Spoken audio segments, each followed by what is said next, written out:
Consular court is a separate venue of the Empire of Morocco. Consular court acts as a neutral court. When Moroccan judges sit in consular court, they're not there to represent their nationality. Even though, like me, I sit in the consular court. I'm the chief judge of consular court for the Empire of Morocco. I was appointed by His Majesty the Sultan of the Empire of Morocco. Okay.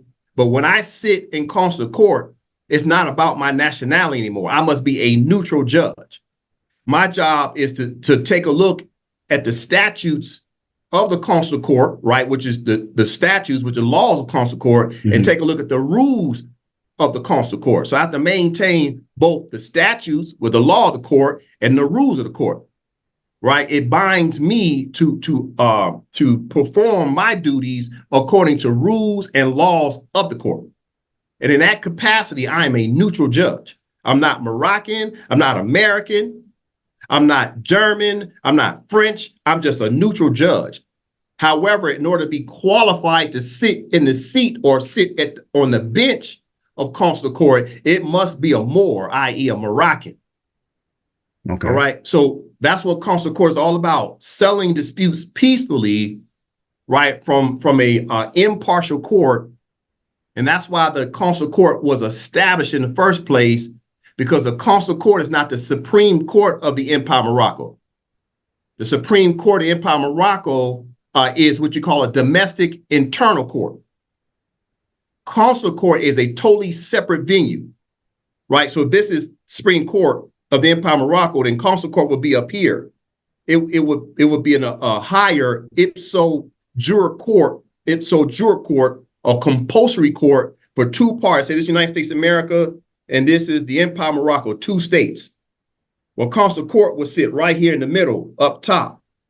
You see, as a separate neutral venue to settle all civil and criminal disputes between both states or between nationals of both of those states. So consular court is always subject to Moroccan law. Anytime the United States of America as a state or one of the American citizens motion or petition or submit a dispute to consular court, they have to adhere to Moroccan laws as well as international law, because the consular court can invoke international law.